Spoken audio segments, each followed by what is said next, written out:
My name's Clint Tedder. And I'm Megan Tedder. We've been coming to High Point for about 3 years, and we've been married for going on 3 years as well. Church has always been important to both of us, and it's always been a part of our lives, but it's a whole new level when you have a kid. So when we had Dawson, and then we had Lena, we were like, we need a place. We were praying for community, real community with real people who really love God, who are going to love our kids too. And so when we came to High Point, we felt like we were a part of a family immediately.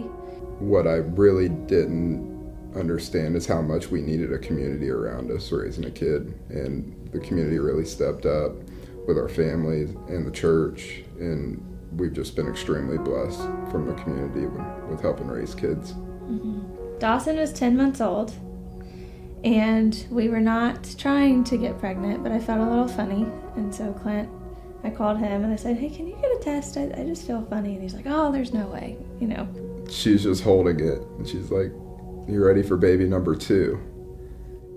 And I was speechless. I think I just started laughing. I didn't say a word. Just died laughing. That's what we do when we're nervous. We laugh a lot. So then fast forward to our 20-week appointment, which is where you do the anatomy scan to make sure the baby's developing the way it should and all that. And Clint is always at every doctor's appointment. And for this one doctor's appointment, you had to be out of town for work. And I go in for the ultrasound, excited, and the doctor said, okay, we have some good news and bad news. And I said, okay, hit me with the bad. And she said, well, your baby has a mass in its chest, and it's putting pressure on the heart, and we don't know how intense it is yet, but we know it's something we need to keep an eye on because it's not good. My phone rings, answer it, and I could just hear in the tone of her voice. She was super emotional, could barely speak. I was like, Megan, tell me what happened. I kind of paused for a minute, and obviously you're worried, you're scared, you don't know what's going to happen. But I just felt this overwhelming sense of peace.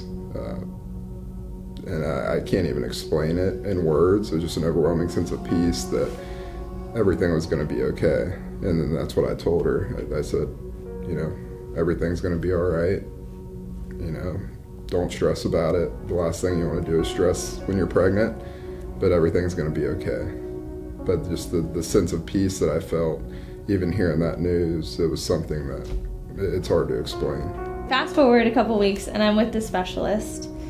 He said we have 3 options right now of what could possibly happen. He said one is that the tumor continues to grow and we have to do surgery in utero. He said the second option, which is probably more likely, is the tumor will stop growing and the baby will continue to grow around it, so we'll have a little bit more wiggle room, but the baby will probably only have 1 lung, and she'll need to be taken to surgery when she's born to have that removed. And I said, okay. He said, that's what's most likely going to happen. But I've been doing this for a really long time, and every now and then we see a miracle.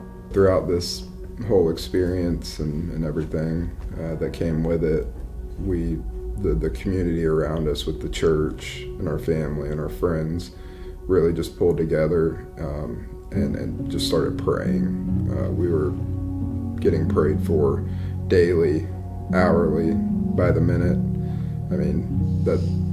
We felt that. There were people in the church that just rallied around us, like Clint said, and would intentionally lay hands on us. People would text us randomly and just say, hey, we're thinking about you, we're praying about you. And I think those just sustained us in a way that we probably won't know until we're in heaven, honestly. But it just gave us strength and courage to keep going.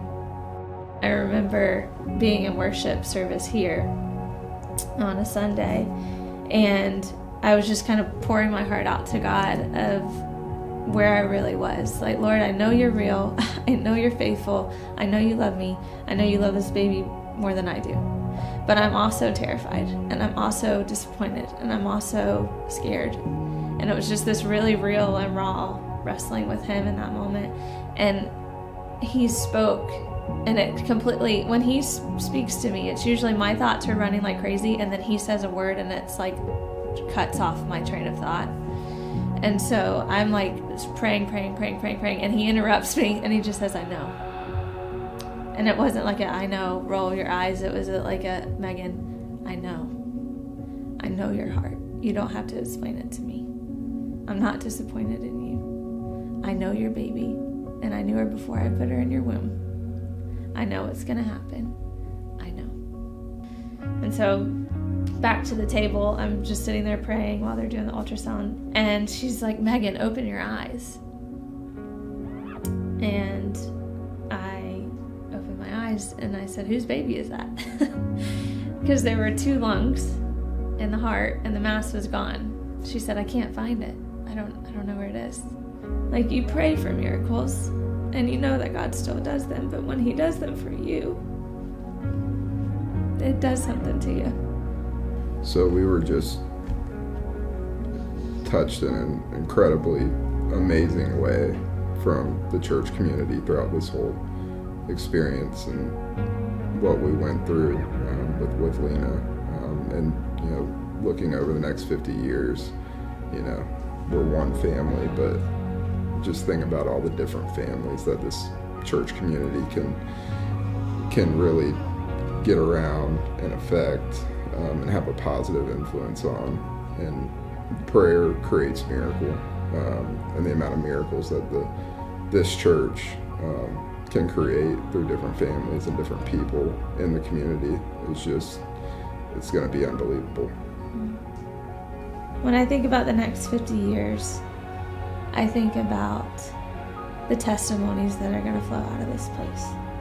Like, my prayer is for High Point Church to be a church that doesn't go through the motions, but a people that know their God. Because when you know him, you live like it. And when you live like it and walk that out, your community can't stay the same. And it's already happening now. So if that's any indicator of what's to come, I'm so excited for the church that my kids get to grow up in and their kids get to grow up in.